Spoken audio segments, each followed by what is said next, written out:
All Hit Radio.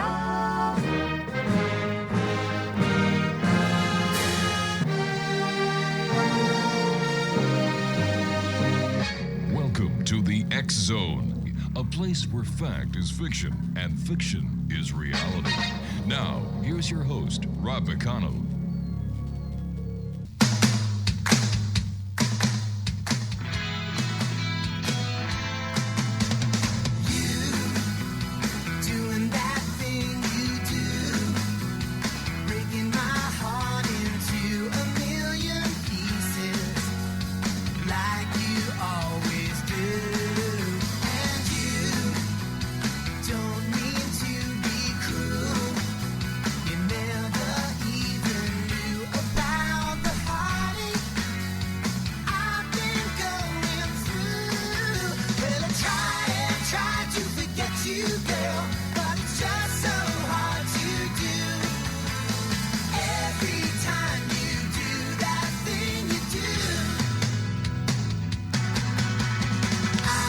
And good evening, one and all, and welcome back to the X Zone. I am Rob McConnell, and for the next 2 hours, I'm your host and your guide as together we cross the time-space continuum to this place that I call the X Zone.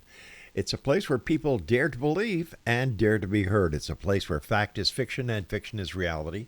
And the X Zone comes to you Monday through Friday from 10 p.m. Eastern until midnight, right here on the Talkstar Radio Network, Mutual Broadcast Network, X Zone Broadcast Network, and on your hometown radio, Classic 1220 CFAJ AM in St. Catharines, Ontario.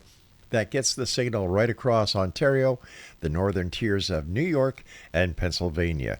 If you'd like to send me an email, xzone@xzoneradiotv.com, and on all social media sites, Xzone Radio TV.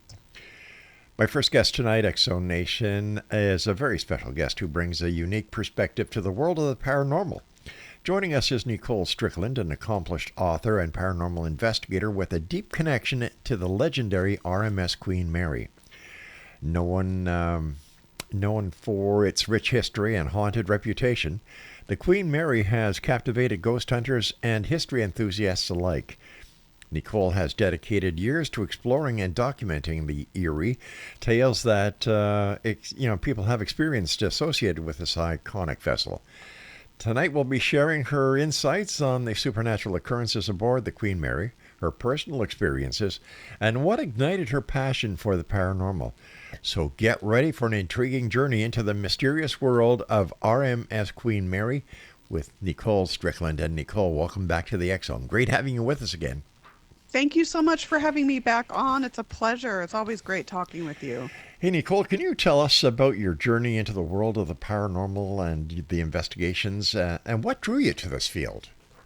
It's a kind of a long story. It started in childhood for me, and it was just one of those things. I was always interested in ghosts, haunting specifically, and even history as well.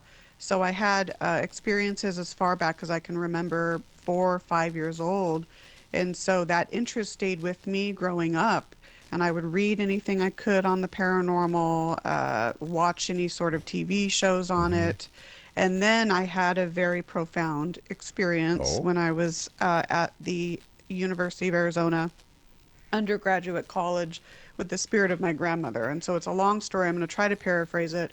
But the night before she transitioned, I should say, she called me. We had a wonderful conversation. The next day, I get a call from my mom, of course, her daughter, saying that she had passed early in the morning. And so I took the next flight out to San Diego, where my family is from, to spend some time with them. My grandmother never wanted a funeral. We just had a kind of a private viewing, just spent some time with the family. So then when I went back to Tucson, Arizona, where the U of A is based, I started having experiences in my apartment that I couldn't explain prior. Initially, I chalked it up to just me being in an apartment, upstairs unit. But then there were a series of events. It started with doorknobs moving and rattling by themselves that I couldn't explain. And then a couple of nights later, it started where I was on my bed actually doing schoolwork. I felt a disembodied hand caress my face. It felt as if it came from someone I knew and loved. That's when I started to ask myself, could this be Helen Lopinto, my grandmother, communicating with me? Again, I wasn't sure because I'm in an apartment. lo and behold, all of this happened within about a week time span. A few days after that, again on my bed, I think I was writing a paper, if I remember, out of my left peripheral vision, I saw something, and when I looked over where my closet was, I saw my grandmother, full-bodied apparition. She looked about 10 years younger. She smiled at me, didn't say anything. She was wearing one of her favorite blue and white dresses that she owned, and it looked as though there was a spotlight shining against her back, which gave this halo effect around her. The whole experience lasted maybe about 2 seconds, and then I saw her fade before my eyes. And so initially I thought that I just felt something weird next to my, sorry, I just felt something weird next to my head. I don't know if that was my air conditioner or what, I don't know. But anyways, initially I thought that maybe I was projecting these experiences because I was very close to my grandmother, very, very close to her. And so I think as I've pondered it and just with my experience in the paranormal, I really do think that she visited me. None of my family, other family members experienced this. It was just me to my knowledge. So that's actually what really catapulted me into active investigation and research of the unknown. So since that time, that's what I've been doing, and it's just been an amazing journey. Lots of things to learn. And so many questions still unanswered. Nicole, Absolutely. how did you become involved with the RMS Queen Mary, and what was your initial impression of the ship? Oh goodness, this is interesting. So my mom actually went on board before I did. This was about the year 2000, and she went on board in the Veranda Grill, and she did ballroom dancing. So I knew about the ship, but I had obviously never been to the ship. And so it was the year, it was actually that same year later on, during spring break, one of my friends and I came back out from Tucson out here to attend a 3-day carnival cruise. There's the Carnival Cruise Port right next to the Queen Mary there. So we went on a 3-day cruise, and so that was my first introduction of seeing the ship just from the back seat of a car. And I remember when I initially glanced at her, it was just a compelling sense I had. I have to go there. I have to visit it. So lo and behold, about 5 years later in 2005, that's when I first actually stepped aboard the Queen Mary on A deck, which is one of her hotel decks. And it's hard to put this in words. I try to in my books about the ship, but it was an immediate, almost soul connection. Very familiar when I stepped aboard. I felt as though I've been there before. Everything about it looked familiar. And so just since that time, I've really been heavy into researching the history, just everything I can about the Queen Mary. And then of course with her paranormal activity, of course that's a bonus as well. So I've, over the years, for almost about 20 years now, I've been researching her history as well as her paranormal activity. And it's weird how that played out. I never would have planned this or imagined it. It just played out, and here we are today. You know, the Queen Mary is famous for its haunted reputation.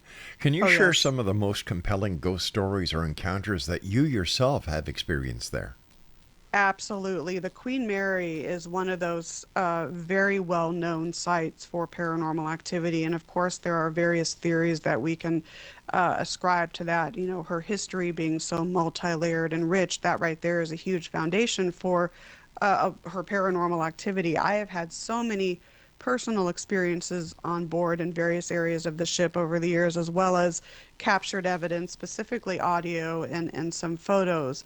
But for me, it's very visual, so I will have a lot of personal sightings or of even shadow figures, full-bodied apparitions, even partially manifested apparitions. We're talking former crew, former passengers, World War II veteran sightings, and then it's very audio friendly. So a lot of people will be on board and they'll hear disembodied vocalizations, sometimes conversations in various languages. So for me as an investigator, I really pay attention a lot to the audio methodology, so EVP, experimentation, things of that nature. But I have had so many types of experiences on board in various areas of the Queen Mary, and I would say a lot of her resident energies, if you will, are intelligent, but yet you have some of the residual type of phenomena as well. Now, the voices and the apparitions that you see and hear and experience, are these people who actually passed away on the ship, or are these people who, for some reason or other, have decided that this is where they want to spend eternity? This is a fantastic question, and of course, only the Queen Mary really knows the answer to that. But I will say that there are documented deaths of both crew and passengers. So sometimes when we've had certain captures, it may be hard to tell whether or not that's actually a resident spirit that's been aboard for many years or someone just passing through. I will say that for some reason, and this is just my opinion, the Queen Mary, and this may sound a little weird to some people, and I get it, I really do, but for some reason, I do feel that the Queen Mary herself is a very sentient sort of vessel. She seems to be very intelligent. She can communicate with people. So I think that in a way, the ship itself is almost one gigantic channeler and spirit, if you will, and then you have her human energies as well, even animals as well. Even phantom cats have been seen and heard on board. So I think that there's a interplay between those. Very strong, very consistent types of energy. There are some documented, like I said, passenger and crew members, obviously, I think, that are there in resident spirit form. One is a young man, just out of respect for him and his family. I'm not going to say his name. Understood. But yeah, he was a 18-year-old young man who hailed from Yorkshire, Skipton, North Yorkshire, and he actually joined the Queen Mary in March of 1966 as a fireman and bilge cleaner. He tragically passed away in the aft engine room on July 10th, 1966. I have seen him both, full-bodied apparition as well as, in my opinion, having captured both disembodied vocalizations as well as EVP of him as well.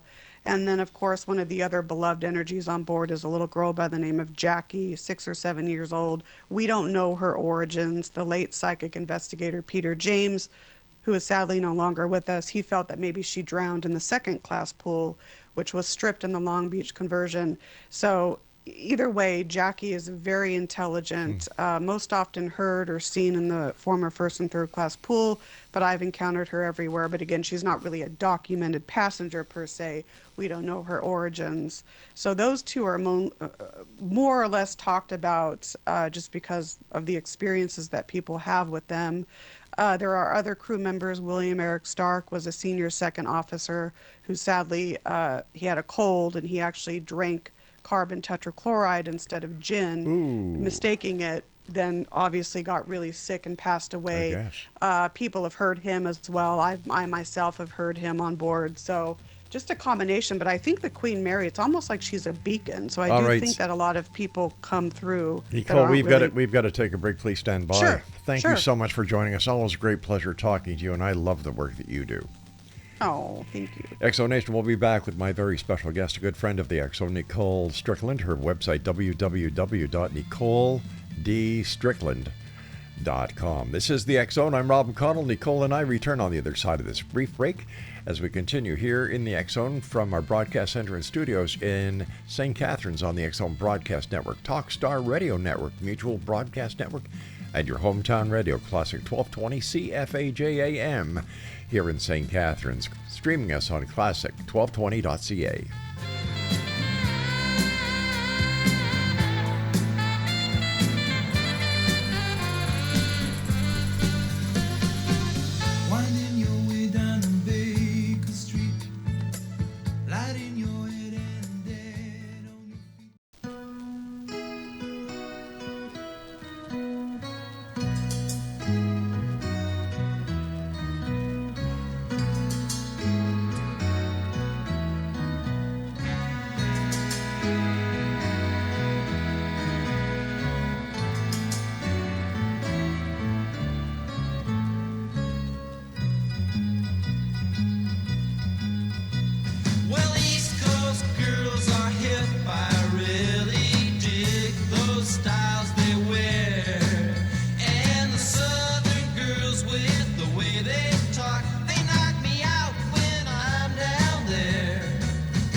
And welcome back. This is the X Zone. I'm Rob McConnell. We're talking to Nicole Strickland this hour, and we're focusing in on the RMS Queen Mary. And I must tell you, X Zone Nation, that Nicole has done, oh my gosh, sincerely, really, really interesting, in-depth investigations. She's written a number of books, including Field Guide to Southern California Hauntings, San Diego's Most Haunted, Spirits of Rancho Buena Vista Adobe, The Afterlife Chronicles, exploring the connection between life, death, and beyond, Woman on the Fringe, Groundbreaking Women in the Paranormal, with Marie D. Jones, who we've also had on the show a number of times, The Haunted Queen of the Seas, The Living Legend of RMS Queen Mary, Spirited Queen Mary, Her Haunted Legend, RMS Queen Mary, Voices from Her Voyages, and you can find out more about our guest this hour simply by going to NicoleDStrickland.com. Nicole, what do we know about the history of the Queen Mary, when it was made, where it was made, and any major accidents or catastrophes that we know about? Oh my gosh, do we have like 6 hours? No, I'm just kidding. Just for So, you, yeah, I'll make it 7. How's that? right? I know. The Queen Mary has the most unprecedented historical tapestry of any ship, in my opinion. So, of course, she has Scotland roots, and so her design concepts actually began around 1926, and this was at a time when different countries were competing for who could have the biggest, most grandest ship. And so Cunard actually decided at that time, let's build 2 grand express liners. Royal Mail Steamship, that's what RMS stands for. So 2 Grand Express liners going from Southampton to New York City, weekly voyages via Cherbourg. And so her design concepts began in 1926 and started around, well, I was going to say that when they started to build her, the Depression hit. So that's actually what halted her building a little bit. So she was, I think, slated to commence or actually begin sailing, or launch, I should say, in May of 1932, and that wasn't until September 26, 1934. Of course, her maiden voyage, May 27, 1936. So, of course, built in Scotland, a part of Cunard's very reputable list of vessels.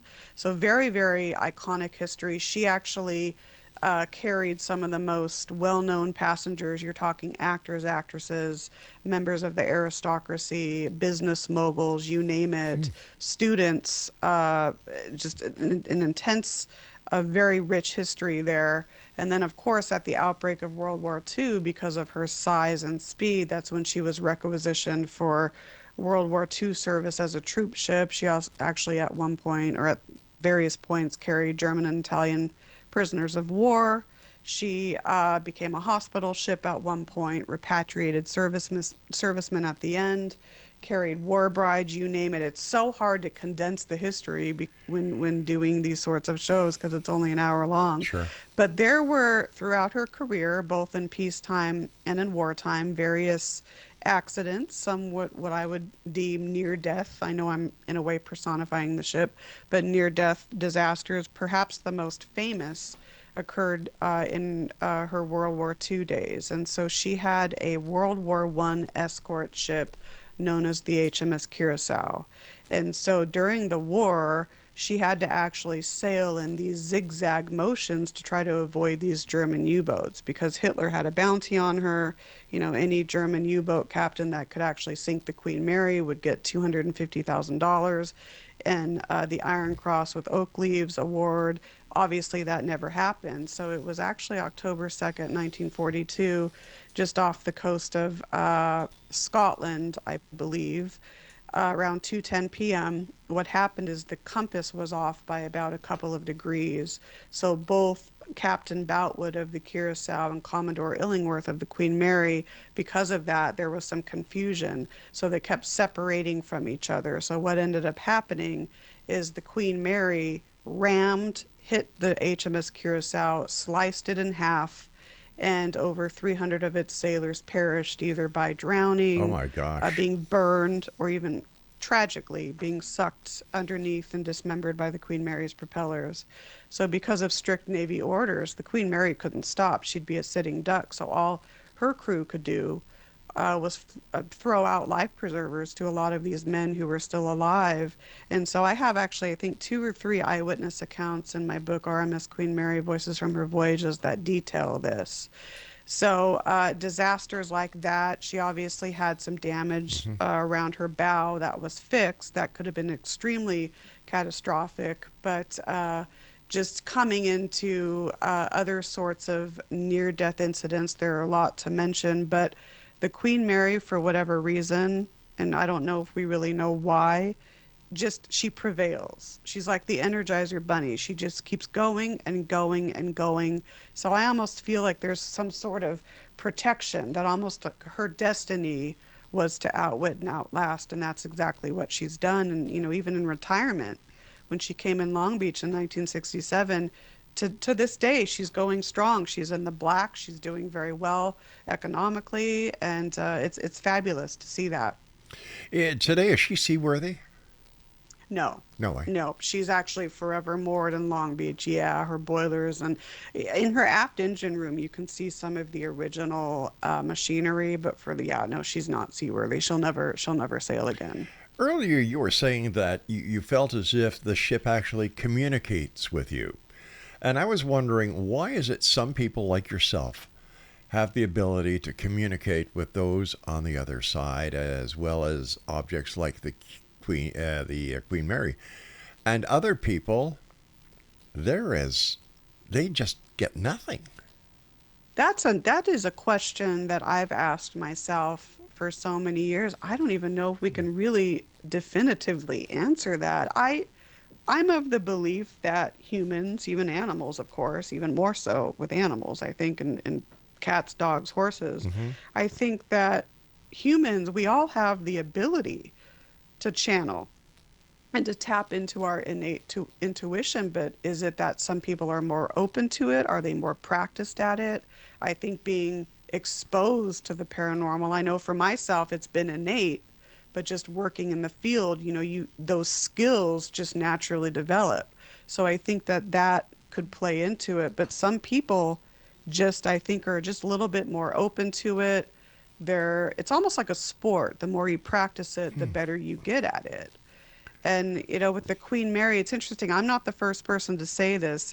June Allen, she's a beloved war bride. She sailed on the Queen Mary along with the first wave of war brides in 1946. A good friend of mine, she puts it like this. She says, the ship can sense those that can tap into her. And she puts it as the ship chooses people, chooses those that can really tap into her soul, so to speak. So I'm not the first person to say this about the sentience of the Queen Mary. There are many people, even one of her beloved captains, Captain John Treasure Jones, who actually brought the Queen Mary in Long Beach. In December of 1967, he said the Queen Mary is as close to a human being of any ship I've ever commanded. So it's interesting. It certainly is. What specific areas of the ship are mostly known as the areas of the paranormal activity that so many people like yourself have experienced? You've told us about the second-class swimming pool area with this little girl, but in your opinion, where are the most haunted and active parts of the Queen Mary?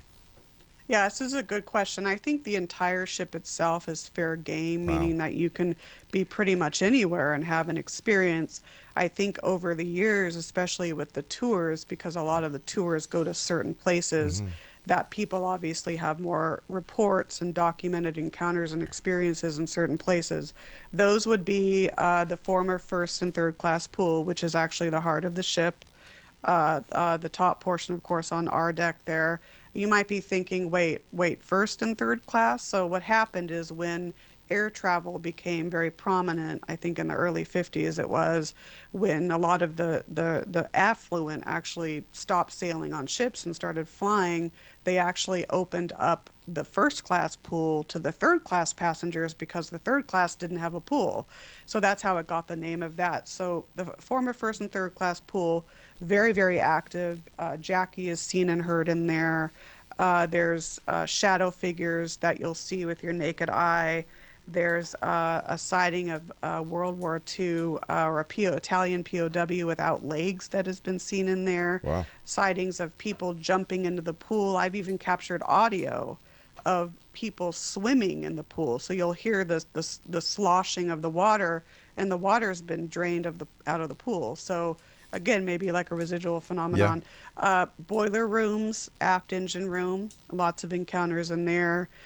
Sightings of crew members, engine workers, captains, even, you name it. Let's see, a lot of the public rooms as well, and the hotel decks, believe it or not. Now, when the ship was sailing during peacetime, there were other areas of the ship where there were hotel rooms and not hotel rooms, but cabins and suites. But when the ship came in Long Beach, they pretty much made M deck, A deck, and B deck pretty much for her hotel passengers. Of course, there's public rooms on those decks as well, but M, A, and B serve as the hotel decks. And so a lot of people will have experiences there, knockings on their stateroom entrance door, water issues, people, the feeling of people sitting or laying on your bed, Wow. footsteps, you name it. So, but I would say that old isolation ward replica, aft B deck is another area. So a lot of the public areas, a lot of the archive exhibits as well. Wheelhouse, bridge, captain's quarters are also known to have a lot of types of activity, but pretty much anywhere you can be on board, you can have an experience. Fascinating information. Please stand by, Nicole. You and I have to take a short break here. And Exonation, Nicole D. Strickland is our special guest. And if you'd like to visit her website, if you'd like to buy her books, I believe your books are on Amazon.com. Yes. Okay, great. And visit her wealth of information on her website at www.NicoleDStrickland.com. And we'll both be back as this hour continues, talking about the ghosts, the hauntings, things that go bump on the night on the ship that is moored now in Long Beach, California, RMS Queen Mary. Don't go away, we'll be back.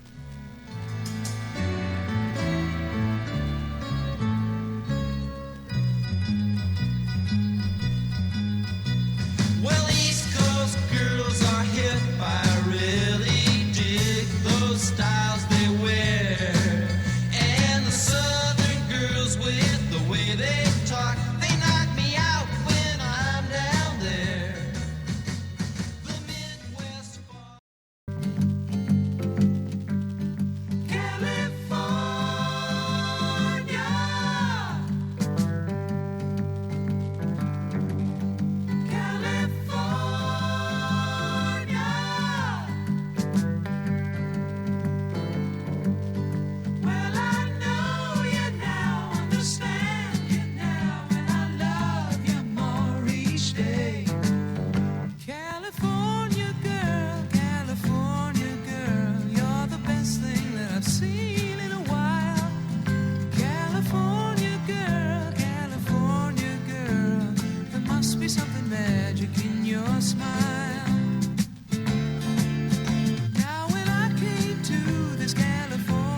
Welcome back, everyone. Nicole Strickland is our special guest this hour. We're talking about the RMS Queen Mary. It's really haunted, Exonation, and this young lady knows more about it than a lot of people that I know about. In fact, when it comes to the paranormal, this is the expert, in my opinion, on what goes on in the haunted RMS Queen Mary.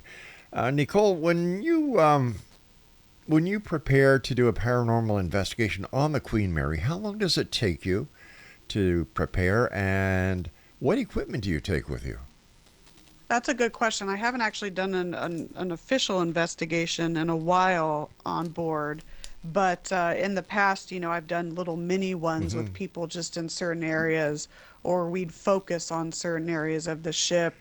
For me, I know a lot about the history already, but it's similar to how you would prepare for any other investigation, right? You want to make sure that, everyone that's attending the investigation knows what the objectives are for that night. So again, depending on where we are, investigating.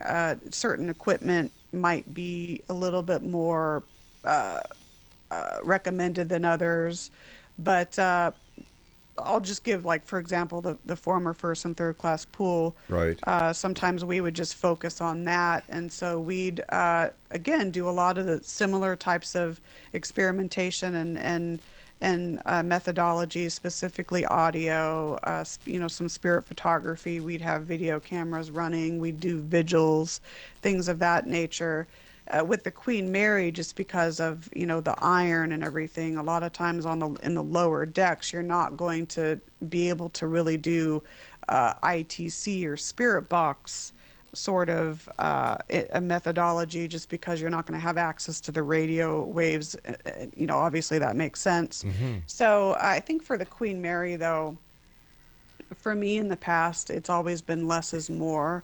I've always tried to rely a little bit more on my intuition, just getting really familiar with that specific area of the ship, doing vigil work, having a sense of the energy on that specific day or night, and then going from there and doing some experimentation, EVP sessions, videography, some spirit photography, and then after that, it's just going into the evidence review and reviewing all of that and putting it all together.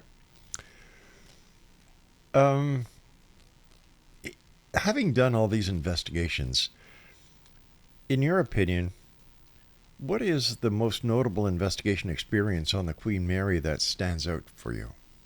For me Yeah, for you. personally, Yep. oh goodness, man, that's a really, you're talking just like an experience from an investigation per se. Or not, maybe you weren't even there on an investigation, but there for another reason. What really, in your opinion, has been the most significant paranormal activity or encounter that you yourself have had on that ship?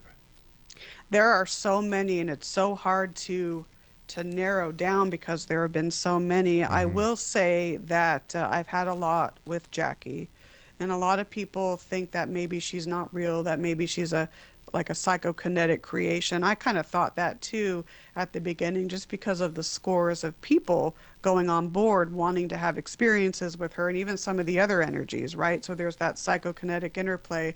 But I do think that she's real. I don't really know her origins, but I've had many amazing encounters with her.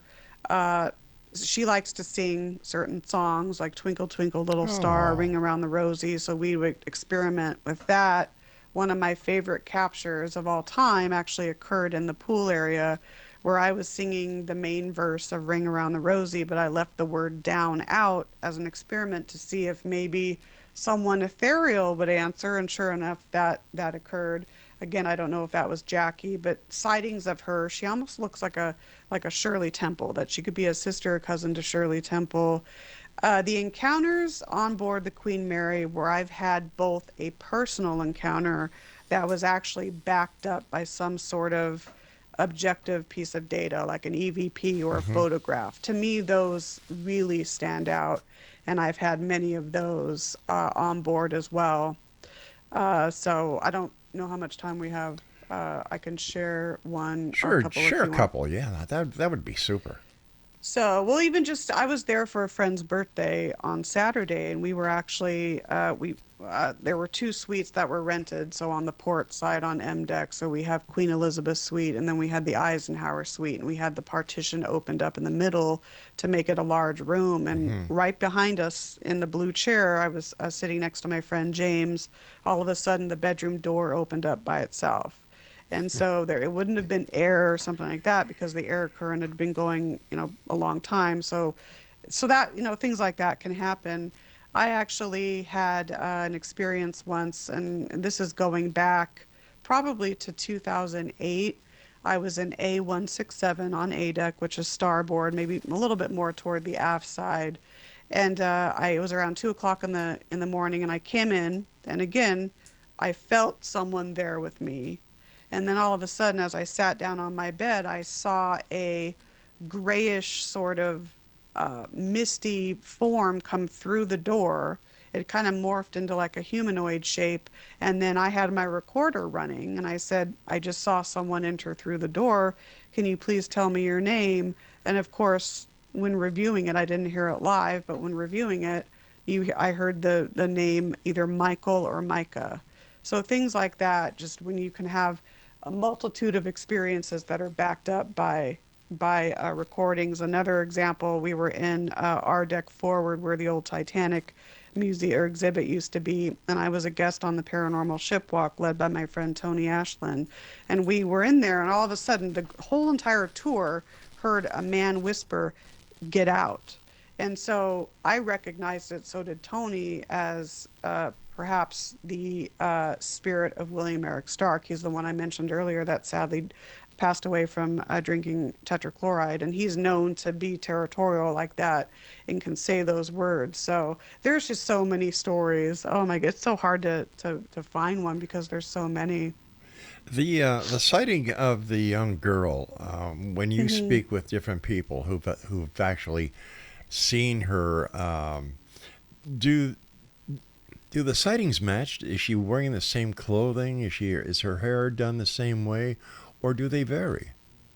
That's a good another really these are like fantastic questions. Yes, there are a lot of sightings that have been very similar. Really? So people have seen her in a blue dress, I've seen her in a blue dress, similar body shape, the style of hair, the bang, no bangs, but the hair kind of pull over to one side with a barrette. So yeah, there are similarities. And that's interesting about the Queen Mary because you can have, and not just with Jackie, with other sorts of reports, months to years apart, different people, and they will describe and report similar, eerily similar encounters.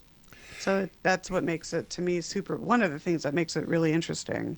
Now, the steel that the hull is constructed of, where did that steel come from? And I'm asking this Uh, for a very special reason. Yeah, well, I mean, she was built in Scotland. Right. So, and obviously there's different elements, even like the wood. So, Hmm. all of it, that's actually a question.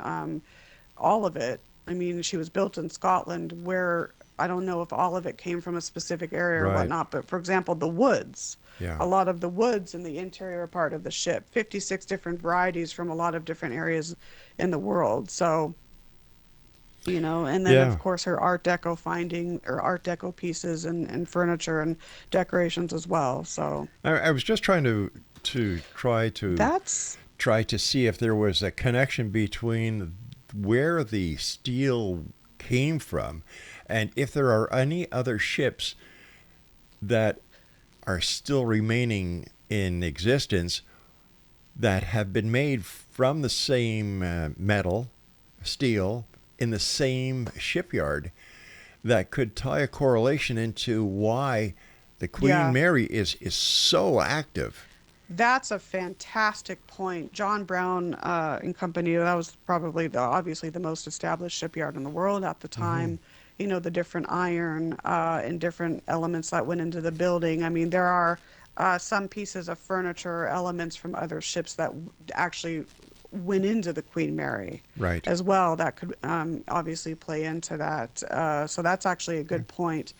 That's something that I would need to specifically the iron. Are you just referencing The hull, the steel, yeah, yeah, all of it? something If that could actually, maintain yeah, the magnetic integrity of the spirits.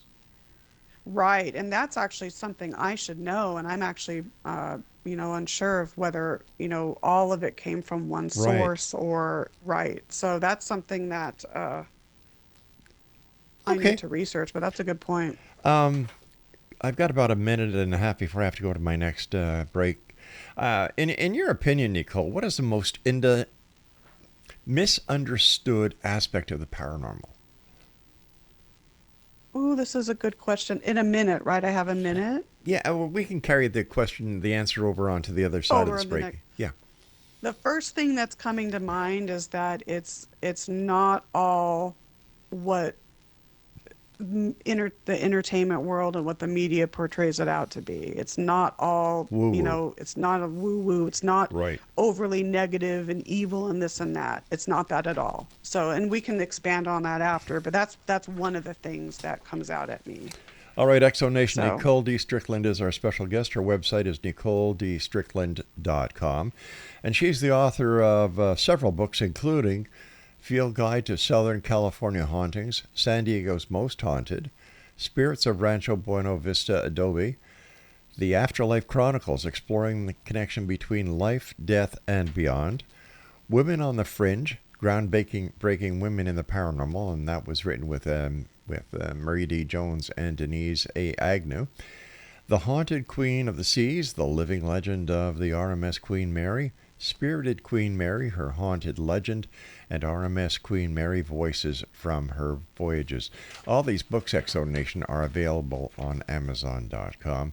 And like I was saying, her website is NicoleDStrickland.com. Don't forget that D in there. NicoleDStrickland.com. And Nicole and I will be back on the other side of this break as we finish off this hour of the X-Zone in our fourth segment from our broadcast center and studios in St. Catharines, Ontario, Canada. This is the X-Zone Broadcast Network, Talkstar Radio Network, Mutual Broadcast Network, and Talkstar Radio. See, Craig, you thought I forgot, but I didn't. The X-Zone, a place where people dare to believe and dare to be heard, especially if you're driving through Ontario, northern New York, northern Pennsylvania, and you have your radio tuned to 1220 AM because you're listening to us on your hometown radio, Classic 1220, CFAJ AM, and streaming us on classic1220.ca. Don't go away, we'll be back. The best thing that I've seen in a while. California girl, California girl. There must be something magic in your smile. Now when I came to this California town.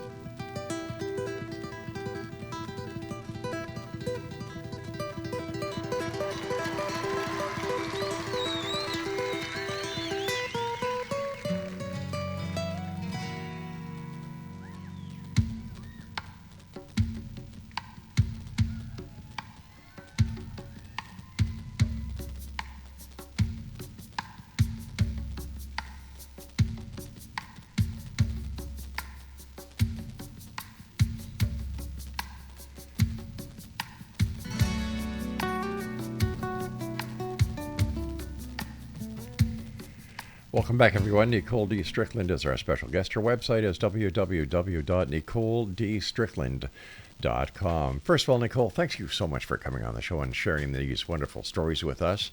Thank you. And before we went to the break, I had asked you, in your opinion, what is the most misunderstood aspect of the paranormal? And you were saying the media, and I agree with you. The media, and of course, a lot of the paranormal TV shows do not actually reflect the true workings of a paranormal investigation, which lead people to think it is a woo-woo factor. But I know there's people like you out there, Lloyd Auerbach, and just to name a couple that are serious researchers who spend time and effort into trying to understand this phenomenon that still, with today's technology, with today's science, we still are just scratching the surface, if even that. Exactly. And it's I'm very, I sometimes, am I too serious? I don't know. But for me, I feel like it's going too much down an entertainment route. And it needs to come back to academic. And there is a way, I think, to blend the two that give it the justice that it deserves, but we're not there yet. And so, even sometimes these, and I don't mean to I'm not trying to criticize, but these YouTube videos of people going into these haunted locations, making it out to be a horror show, that is not okay for me at all.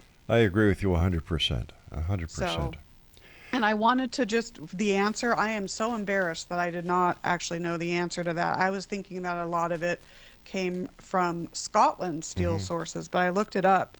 And so it mainly, the steel for the RMS Queen Mary came from Scunthorpe, England. So there were specific mines and locations within that region that was used in the production of that. So that's something that I, it's a new thing that I learned. Sure. And that's the one thing about the Queen Mary. You can go a lifetime and not know everything there is to know about that ship. So, It would be very interesting to know what other ships, whether from whether it was from the same shipyard that built the RMS Queen Mary or any other shipyard in the United Kingdom where ships were made, if that steel was used in these other ships that was used in the RMS Queen Mary, and if they are as haunted as the Queen Mary is.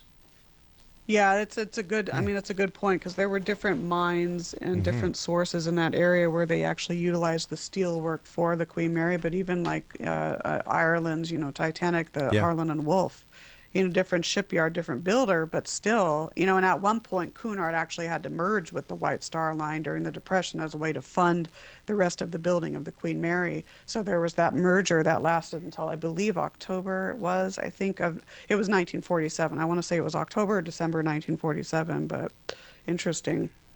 Have you encountered skeptics regarding the existence of the paranormal on the Oh Queen yeah. Mary? How do you respond to them? It's not, I'm not going to waste my energy. It's not my place to convince them. All I can do is just provide them my experiences and maybe some of my knowledge and leave it to them. But I think that there's, I think, a difference obviously between a cynic and a skeptic. I think all of us should be healthy skeptics, but there are some people that are completely cynical that don't believe any of that, and that's fine. That's their prerogative. uh, it's one of those things. It's kind of a precarious line to cross with that. So, yeah. What do you think attracts so many people on a yearly basis to locations like the Queen Mary? Well, I think a lot of it too is the history of those sites, especially if you're a history lover. I think that really attracts people. And then if the event itself is been in existence for a while, if it's family oriented, which the Queen Mary is, of course, if you're into the paranormal, that itself is going to attract you. But if places that have a lot of different events and different activities for people to do, I think that too can attract people. You know what I love about people like yourself and the other incredible investigators and researchers that are out there doing the paranormal is that you're truly historians. You keep history alive. Yeah, and I think that's so important. And that's something in regards to the Queen Mary. I almost think she's a giant time capsule, almost where the past, present, and even maybe the future are kind of fused together. It is a way to keep the history alive. And I tell people her resident spirits are her guides. Pay attention to them. So, Yeah. Tell me, Nicole, what has been the most rewarding aspect of your work with the Queen Mary and the paranormal community? it's really given me a greater appreciation for history and the people that have come before us. The Queen Mary is an unprecedented ship. It's a humanitarian emissary. What that ship has done for humanity is something you can't put in words. And so to be able to give back in a way and to kind of be an ambassador for her, I'm one of many people, to help share her legendary historical narrative with people, to me is priceless. And so that for me is extremely rewarding. In the news last week, President Trump is planning on recommissioning Alcatraz. Now, I read that. as we Yeah. all know, Alcatraz has been the home for paranormal investigation tours that are actually making money for the state and bringing another sense of history to those who may never have gone to Alcatraz because they're honest citizens. How does this strike you as a paranormal researcher and if you don't mind me saying, a paranormal historian. Of actually reusing Alcatraz. I'm very ambivalent about it. I'm not so sure about it. It's such a historical site, and I think because of that and its history, it almost needs to be left alone, just as it is. I'm not so for it, to be honest. Yeah, and I've actually never done an investigation. I was invited to do an overnight at Alcatraz many years ago, and I couldn't go. And I get that. I get the, like the Queen Mary, the tours that helps to rekindle costs, and it's an economic benefit, but just reopening it as a prison, I don't know about that. I don't know. I know a lot of people are scratching their heads with that one, Yeah, but yeah, yep, absolutely. in your opinion, what is the hardest part about being a paranormal investigator and researcher? Oh, the heart. I mean, I love it. I have a passion for it. It's one of those, it can be very, if you put your mind to it and you do what you're supposed to in terms of putting the time and energy, it can be very tedious and very time consuming. So it's finding, the time to balance that with other things. But again, it correlates to what I was saying earlier. Just this over sensationalism about it is one of the thorns in my side. And I get that we have to have entertainment. I get it. But like I said earlier, I'd like it to go more an academic path. I guess my final question for you tonight, my dear friend, is what message would you like to leave with our listeners about the RMS Queen Mary and the world of the paranormal? RMS Queen Mary is the epitome of what a renowned historical site should be. Just layers upon layers of rich history, what that ship has done for humanity, bridging the old world with the new, reducing World War II by about a year, along with other ships, including her sister ship, Queen Elizabeth. So just a renowned historical site that deserves its respect and reverence, and it's getting that, in my opinion, now. So visit it. If you haven't gone, please come to Long Beach and visit it. Paranormal wise, I would say, and this is getting more into life after death, just know that, when you lose a loved one, that person may be physically gone, but the essence of that individual and the love, that's eternal, that remains forever. During your time as a paranormal investigator over the years that you've done it, has your outlook on death changed? On death itself, I would Yes. say yes, in terms of my dealing with it. It's not, obviously, it's not as daunting or difficult because I know what awaits us. I think I know, or have a grasp or a glimpse of what awaits us when it's our time to transition. So it's Many, given me more of an appreciation for it. many people say that when we die, our spirit goes to the light. Those Right. spirits who do not go to the light remain. For example, like that. I would imagine this is what they consider the spirits that are seen and heard on the Queen Mary. Why is it some spirits stay and others go? That's an interesting question. Again, I'm not sure if we're really permitted to know all the reasons why. You hear the word earthbound, and I'm one of these that likes to think that energies, whether they're a ghost or a spirit, aren't stuck somewhere. They can roam, they can move around. I think a lot of it is by choice. Some have a choice to stay here, maybe for whatever reason. Sadly, it could be that maybe they don't know they're gone, and there's that state of limbo, if that whole state. Just different reasons. I mean, there is a difference, in my opinion, between a ghost and a spirit. A ghost is that, where it's an energy of a once living being like ourselves Right. that, for whatever reason, is here. A spirit almost has more free will to come and to maybe evolve higher to the ranks of spirithood and come back for free will. But you could have 10 or 100 different entities, and they may all have a different reason. Well, So I don't. that leaves us a great topic for another show when you come back and visit us Yeah. again. Thank you so much for joining us, Nicole. Always a great pleasure. Continued success on the great work that you do. And Thank you. always know that the door here is open to you to come and share your knowledge and your wisdom with the X Zone Nation. Oh, likewise. You're amazing. Thank you so much for having me. Thank you so much, Nicole. X Zone Nation, that wraps up this first hour with our conversation with Nicole Strickland. We hope you enjoyed diving into the haunted history of the RMS Queen Mary and found her insights just as captivating as I did. Now, if you're curious to learn more about Nicole's work or explore her written pieces, be sure to visit her website, NicoleDStrickland.com.